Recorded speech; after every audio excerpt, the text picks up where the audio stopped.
You are listening to Strength School, where we combine resistance training, nutrition, and behaviors to get physically and mentally strong. I'm your host, Laura Ash. I've been a certified personal trainer and weight loss coach for over 4 years.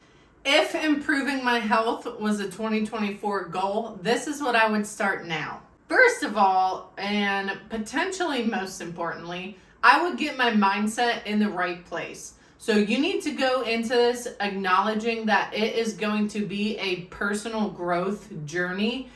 You're going to focus on getting better, getting stronger, improving your health is the goal. Sometimes we get a little distracted and we tend to focus on the results.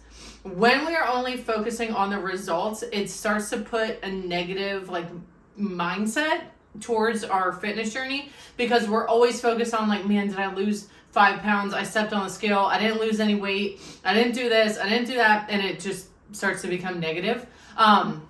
We want to focus on improving health and acknowledging all the other things that go with that. So yes, you might want to lose a certain amount of weight. Most of the time when I have clients, they don't actually need to lose as much weight as they think they do. They need to lose body fat most of the time, but they don't necessarily need to be losing pounds on the scale. So get yourself away from checking the scale all the time. Focus on how you feel. Are you able to do your daily life, the things that you do every day, easier? Are you able to go up and down the steps without getting winded? Do you have more range of motion? Is tying your shoes easier? Is reaching overhead into your cupboards easier? Whatever. Focus more on those non-scale victories, your strength, your sleep, your relationship with food. That will lead you to more long-term success. Again, just focusing on those physical results puts us in a little bit of a negative relationship with food and fitness. Number 2, I would add in daily movement. This doesn't need to be a structured workout. It doesn't need to be anything time-consuming. I would do 10 minutes a day, whether that's walking, stretching. It can be a structured workout. You can do more than 10 minutes a day, but start getting into the habit of doing something every day now. Again, whether it's just a little bit, you're going to feel better. When you feel better, you're going to be more motivated to do things. You are going to get in the habit now. If your goal was on January 1st to start going to a gym, January 1st, those gyms are going to be very crowded. So start getting in the habit now. That way you show up to the gym and it's crowded. You have a couple things in your back pocket that you know you can do. So if all the treadmills are taken, maybe go practice some yoga, try out some resistance training, whatever it is.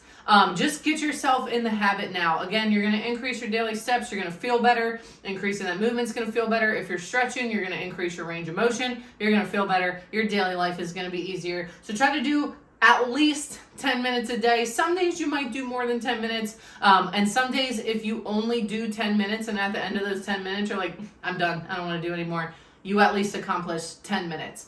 Most of the time, once you get going, you're all right, I did 10 minutes. I can do a little bit more. You don't need to do more, but sometimes you will want to do more. Lastly, I would start focusing on one meal.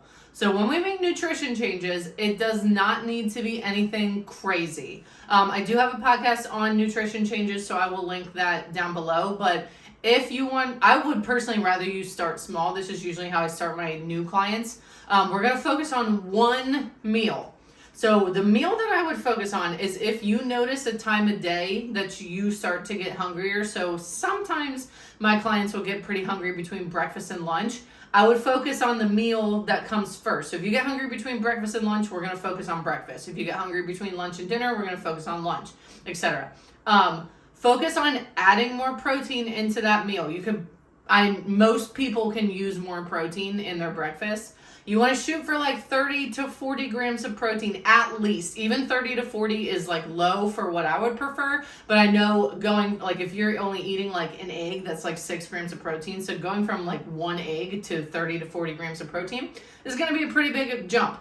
If 30 to 40 is too much for you, start with 20. I would rather you start with what you can do comfortably and make that a habit and then add on to that instead of making a big jump from here, jumping hugely to 40 grams of protein when you're at 6 now.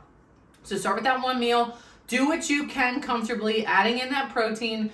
Try to focus on consuming as many whole foods as you can, so minimally processed. So if your breakfast is pretty processed, start with one aspect of that breakfast and make it a whole food.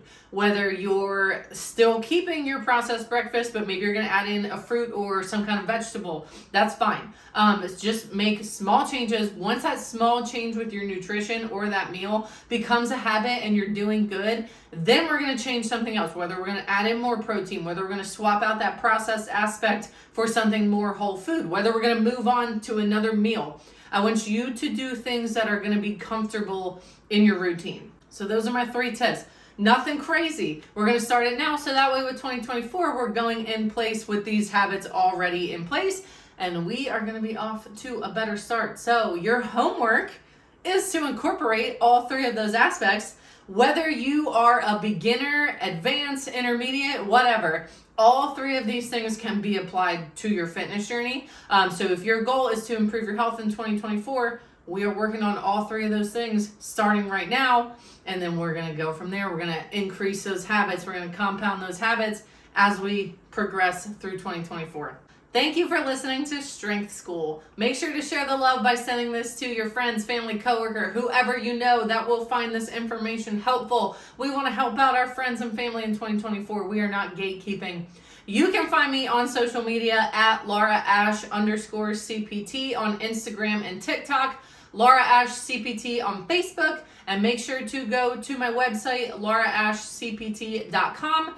Use the code STRENGTHSCHOOL, STRENGTHSCHOOL, for $5 off any of my training programs on my website.